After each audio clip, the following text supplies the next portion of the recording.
Hi friends, அழகு அழகு serial இன்றைக்கி என்ன நடந்துச்சுன்னு பார்ப்போமா? மதி வந்துட்டு சமையல் ரூமில் எல்லாருக்கும் சமைச்சிட்டு இருக்காங்க. அப்போது ராஜலக்ஷ்மி வந்துட்டு கிச்சனுக்குள்ளே வராங்க. ராஜலக்ஷ்மி மதிக்கிட்ட அரிசி எவ்வளோ போட்டிருக்க, எல்லாருக்கும் சேர்த்து போட்டிருக்கியான்னு கேட்காங்க. அதுக்கு நம்ம மதியும் ஆமாம் 3 கப் அரிசி போட்டிருக்கேன் போதும் தானேன்னு கேட்குறாங்க. அதுக்கு ராஜலக்ஷ்மி வந்துட்டு போதும்னு சொல்கிறாங்க. அப்புறம் பார்த்திங்கன்னா காய்கறி எல்லாம் எல்லாத்துக்கும் சேர்த்து தானே வெட்டுற, என்ன குழம்பு வைக்க போகிற அப்படின்னு கேட்காங்க. அதுக்கு நம்ம மதி வந்துட்டு சாம்பார் தான் வெட்டுறேன், சாம்பாருக்கு தான் எல்லா காய்கறியும் வெட்டிட்டு இருக்கேன்னு சொல்கிறாங்க. அதுக்கு ராஜலக்ஷ்மிக்கு செம்மையாக கோவம் வருது. அன்னைக்கும் சாம்பார் தானே வச்ச, இன்றைக்கும் அதே சாம்பாரா, உனக்கு வேறு குழம்பே வைக்க தெரியாதான்னு கேட்காங்க. நம்ம மதி வந்துட்டு எனக்கு வேறு எதுவும் வைக்க தெரியாது, இதுதான் எனக்கு வைக்க தெரியும், சாம்பார் தான் எனக்கு ஈஸியாக வரும்னு சொல்கிறாங்க. அப்புறம் ராஜலக்ஷ்மி பார்த்திங்கன்னா சரி சரி சாம்பாருக்கு என்ன கூட்டு வச்சுருக்க அப்படின்னு கேட்குறாங்க ராஜலக்ஷ்மி மதிக்கிட்ட. மதியும் முட்டை ஆம்லேட் தான் சொல்கிறாங்க. அதை கேட்டது ராஜலக்ஷ்மிக்கு ரொம்பவே கோபம் வருது. உங்கள் வீட்டிலலாம் இப்படி தான் சாப்பிடுவீங்களா? முட்டையும் சாம்பாரும் வேறு எதுவுமே தெரியாதா உங்களுக்கு? எங்கள் வீட்டிலலாம் நாங்கள் வெரைட்டியாக சாப்பிடுவோம், எனக்கு இதெல்லாம் பிடிக்காது, நான் என்ன சொல்கிறேனோ அதை எனக்கு முதல் சமைச்சு கொடுன்னு சொல்கிறாங்க. அதுக்கு மதி வந்துட்டு ஆமாம் எங்கள் வீட்டிலலாம் நாங்கள் ரொம்ப சிம்பிளாக தான் சாப்பிடுவோம், நிறைய சாப்பிட்டு உடம்ப கெடுத்துக்கிட்டுறதை விட கொஞ்சமாக சாப்பிட்டு ஹெல்த்தியாக சாப்பிட்லாமே, உடம்புக்கும் நல்லது, ஆரோக்கியமாக இருக்கும்ல அப்படின்னு சொல்கிறாங்க. அதுக்கு நம்ம ராஜலக்ஷ்மி வந்துட்டு எனக்கு அது எல்லாம் தெரியாது, இங்கே எல்லோரும் விதவிதமாக தான் சாப்பிடுவோம், நான் என்ன சொல்கிறேனோ அதை சமைச்சு போடுறது தான் உன் வேலை, நீ தான் இந்த வீட்டு மருமக, சரியா? என்கிட்ட ஓவராக வாய் பேசாத, நான் சொல்கிறத சீக்கிரம் சமைச்சு கொடு, எல்லாரும் சாப்பிட்ற நேரம் ஆகிட்டு சீக்கிரம் சமைச்சு முடிச்சிருன்னு சொல்கிறாங்க ராஜலக்ஷ்மி. அப்புறம் பார்த்திங்கன்னா ராஜலக்ஷ்மி பருப்பு உருண்டை குழம்பு வச்சிரு, காலிஃப்ளவர் இருக்குது அதையும் ஃப்ரை பண்ணிருன்னு மதிக்கிட்ட சொல்கிறாங்க.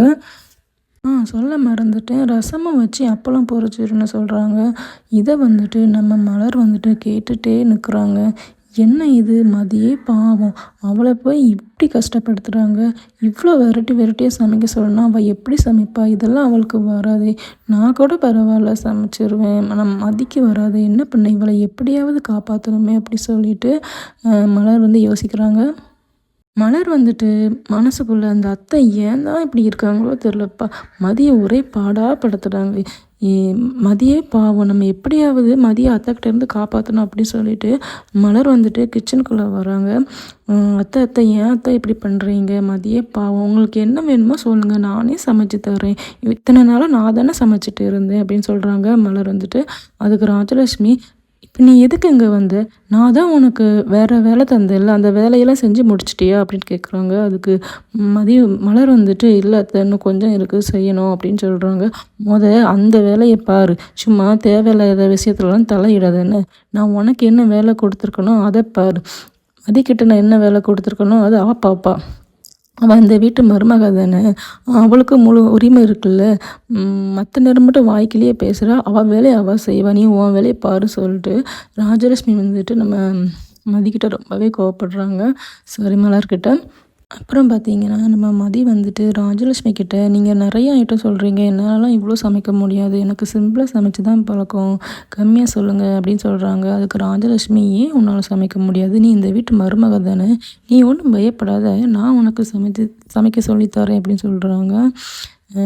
நீ மலர்கிட்ட நீ ஒன்றும் பயப்படாத மலர், மதியம் நான் ஒன்றும் பண்ண மாட்டேன், நான் என்ன அவளை கொடுமையாக பண்ணுறேன், அப்படியும் நான் அவளை கொடுமை பண்ணால் அவள் என்ன வாங்கி என்னை அடிச்சிட மாட்டா, சுரேஷை அடித்த மாதிரி, நீ அவளை நினச்சி நீ பயப்படாத, என்ன நினச்சி பயப்படுன்னு சொல்லிட்டு நம்ம ராஜலக்ஷ்மி வந்து மலர்கிட்ட சொல்கிறாங்க.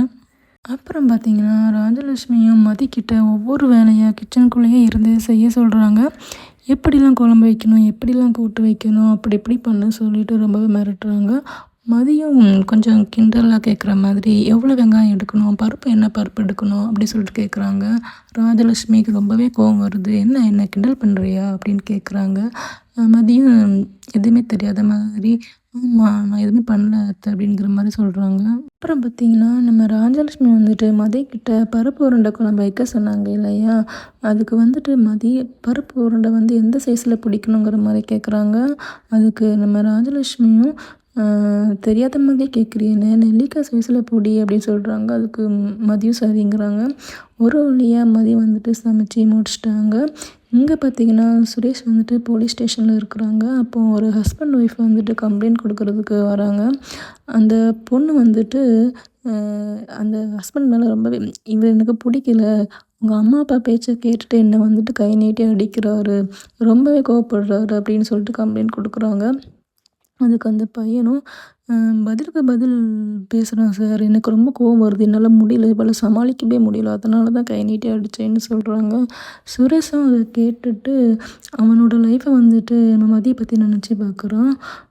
சுரேஷ் அந்த பையன்கிட்ட, "அந்த பொண்ண அடிச்சா நீ பதிலுக்கு பதில் பேசுனா நீ ஏன் திருப்பி அடிப்பியா? அதெல்லாம் கை நீட்டுறதுலாம் என்ன பழக்கம்? வார்த்தையால பேசி சமாளிக்க வேண்டியது தானே!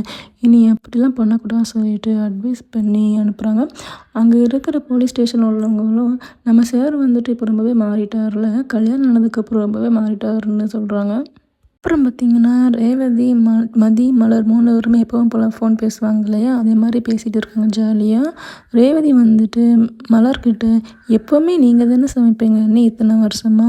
இப்போ புதுசா ஒரு ஆள் சமைச்சிருக்காங்க.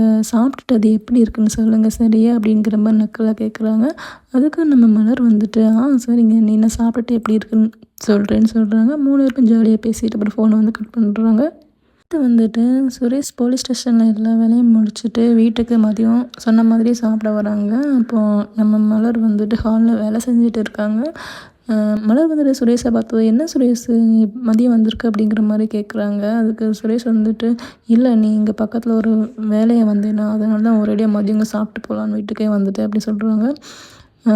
அதுக்கு மலர் வந்துட்டு, "சரி சுரேஷு கை கால்லாம் கழுவிட்டு வா சாப்பிட்லான்னு" சொல்கிறாங்க. அதுக்கு சுரேஷ், "சாப்பாடு இருக்குல்ல?" அப்படிங்கிற மாதிரி கேட்குறாங்க. அதுக்கு மலர், "ஆமாம் சுரேஷ் இருக்குது, போய் கை கால்லாம் கழுவிட்டு வாங்கிற மாதிரி சொல்கிறாங்க. அப்புறம் பார்த்தீங்கன்னா, எல்லாருமே சாப்பிட உட்கார்றாங்க. ராஜலட்சுமி, ராகவன் எல்லாருமே சாப்பிட்றதுக்கு ரெடியா இருக்கிறாங்க. அப்போ வந்துட்டு ராஜலட்சுமி, "இன்னைக்கு சமையல் யார் தெரியுமா பண்ணா சுரேஷு? மதி தான் பண்ணியிருக்கா" அப்படிங்கிற மாதிரி சொல்கிறாங்க. மதி வந்துட்டு எல்லாருக்குமே சாப்பாடு வந்துட்டு பரிமாறிட்டு இருக்காங்க. அப்போ பார்த்துட்டு சுரேஷ்க்கு வந்துட்டு போலீஸ் ஸ்டேஷன்லேருந்து ஒரு ஃபோன் வருது. சுரேஷ் வந்து அட்டெண்ட் பண்ணி பேசுகிறாங்க. முக்கியமான விஷயத்தை பற்றி பேசணுங்கிற மாதிரி சொல்கிறாங்க. சுரேஷும் நானும் வரேன்னு சொல்கிறாங்க. அப்புறம் பார்த்தீங்கன்னா, நம்ம ராஜலட்சுமி வந்துட்டு, "சமைச்சவள எங்க? ஆளையே காணோம். பரிமாற சொல்லு" அப்படிங்கிற மாரி கோவமா சொல்றாங்க. மலரும், "நான் வேணா பரிமாறுறேன் அத்த" அப்படின்னு சொல்றாங்க. அதுக்கு ராஜலட்சுமி, "ஏன் சமைச்சவ பரிமாற மாட்டாளா? அவள எங்க கூப்பிட்டு" அப்படிங்கிற மாரி சொல்றாங்க. மலரும் வந்துட்டு சமைச்சது எல்லாமே எடுத்து வைக்கிறாங்க. எல்லாருக்குமே பரிமாறுறாங்க. ராகவனும் ராஜலட்சுமியும் சாப்பிட்டு பார்த்துட்டு, "என்ன இது? இதெல்லாம் ஒரு சாப்பாடா? நல்லாவே இல்ல" அப்படிங்கிற மாரி சொல்றாங்க. ரொம்பவே மதிய வந்துட்டு இன்சல்ட் பண்றாங்க. மதிக்கு ரொம்பவே கஷ்டமா இருக்கு. அப்போ வந்துட்டு சுரேஷுமே கோவிச்சுட்டு, "எனக்கு சாப்பாடு வேண்டாம், ஒண்ணுமே வேண்டாம்" அப்படி சொல்லிட்டு எந்திரிச்சு போயிடுறாங்க.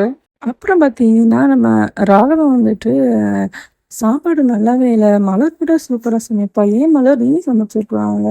மலர் சமைக்கிற சாப்பாடு நல்லாயிருக்கும்" அப்படிங்கிற மாரி சொல்றாங்க. மலர் அத கேட்டதும், "ஏன் மாமா, மதி சமைக்கிறதுக்கு முன்னாடி நான் எத்தன நாள் சமைச்சிருக்கேன். ஒரு நாளாவது நல்லாயிருக்குன்னு சொல்லியிருப்பீங்களா?" அப்படிங்கிற மாரி சொல்றாங்க. ராகவனும் வாய் பேசாம சாப்பிடுறாங்க. ராஜலட்சுமி, ராகவனும் சாப்பாடு நல்லா இல்லன்னு சொல்லிட்டு எல்லாமே நல்லாவே சாப்பிட்டுறாங்க.